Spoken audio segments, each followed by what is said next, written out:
ଆଜି ସନ୍ଧ୍ୟାରେ ହାଟ ପହଞ୍ଚିଗଲେ। ଫାଷ୍ଟ ଯାଇକି ମୂଳା ପାଖରେ ପହଞ୍ଚିଲେ। ସେ 2 କିଲୋ ମୂଳା ଦେଉଥିଲା। ମୁଁ କହିନି ଏତେ ମୂଳା ନେଇକି ସେ କରିବା। ମୋ ନାନୀ କହିଲା ନା ନା ଏତେ ମୂଳା ନେବାନି, କିଲୋ ମୂଳା ନେବା। ମୂଳା ଗୁଡ଼ା ବେଶୀ ରହିଲେ ଖାଇ ହେବନି। ହାଟ ବୋଲି ଆମର ପ୍ରଥମ ଥର। ବିଲାତି ମଉସାକୁ କହୁଛି ଟିକେ ରେଟ୍ କମାଅ, ମନା କରୁଛନ୍ତି ନା ନା ନା ନା ବିଲାତି ରେଟ୍ କମିବନି, ବହୁତ ରେଟ୍। ବିଲାତିଟା ବଢ଼ିଆ ନାଲିଆ ନାଲିଆ ହେଇଛି ବାବା।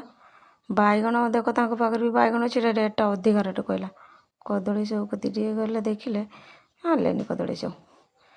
ବାଇଗଣ ଗୋଟେ ବଡ଼ ବାଇଗଣ ମୁଁ ଦେଖିନି। ମୁଁ କହିନି ଏ ବାଇଗଣଟା ନେମି ବାଇଗଣୀ କରି ଖାଇମି। ଦେଖି ଆମ ଛୁଆ କହିଲା ନା ନା ବାଇଗଣଟା ତା ଭିତରେ ପୋକା ମୋକା ବାହାରିବ, ତୁ ବାଇଗଣ ନେନି। ସେ ବାଇଗଣଟା ରଖିଦେଇ କିଲେ ଆଣିଲେ। ଗୁପଚୁପ୍ ଟିକେ ଯାଇ ଖାଇଲେ। ବେବିର ପାଟି ପୁଡ଼ୁଛୁ, ଗୁପଚୁପ୍ ଖାଉଛୁ ହାଉ ହା ହେଇକି ଖାଇଯାଉଛୁ।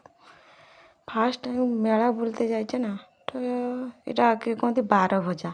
ବାର ଭଜା ଟିକେ ଖାଇନି। ମୁଁ ବାର ଭଜା ବି ଖାଇଛି ଯେ ଆଗରୁ, ଏଠି କେରକ ନାଗୁଛି ମୁଁ ତ ଜାଣିନି। ବେବି ଟିକେ ମୋତେ କହିଦେଲା। ବାର ଭଜା ଟିକେ ଖାଇସାରିଲେ। ମେଳା ଚାରିଆଡ଼େ ବୁଲୁଛି। ବେଶୀ ହେଇନଥିଲା, ଯାହା ବି ହେଇଥିଲା ଫାଷ୍ଟ ଟାଇମ୍ ମେଳା ବୁଲତେ ଯାଇଛି ଆଉ। ଛୁଆ କହିଲା ମା ମୋ ଭାଇଟା କହିଲା ହେଲା ହେଉଛୁ ଖାଇବା ମଟର ଆଉ ମାଂସ ତରକାରୀ କରିବ। ମୁଁ ତ କେବେଳେ ଖାଇନଥିନି। ସିଏ କହୁଛୁ ମୁଁ ଖାଇମି, ସିଏ ଭାରି ମାଂସ ପ୍ରେମୀ ନା। ଗୋଟେ ପ୍ଲେଟ୍ ଆଗେ ବନେଇଲା, ନିଜେ ଖାଇଲା, ମୋତେ ଭଲ ଲାଗିଲାନି। ତାପରେ ଆମେ ପଳେଇ ଆସିଲେ। ପଳେଇ ଯିବା ରାତି ହେଲାଣି। ଖାଇଲାକୁ ଶୁଖୁଆ ଲୋ ମା। ମୁଁ ତ ଶୁଖୁଆ ତିଆରି କରିଦିଏ। ମୁଁ କହିନି ମଉସା କେତେ ଶୁଖୁଆ?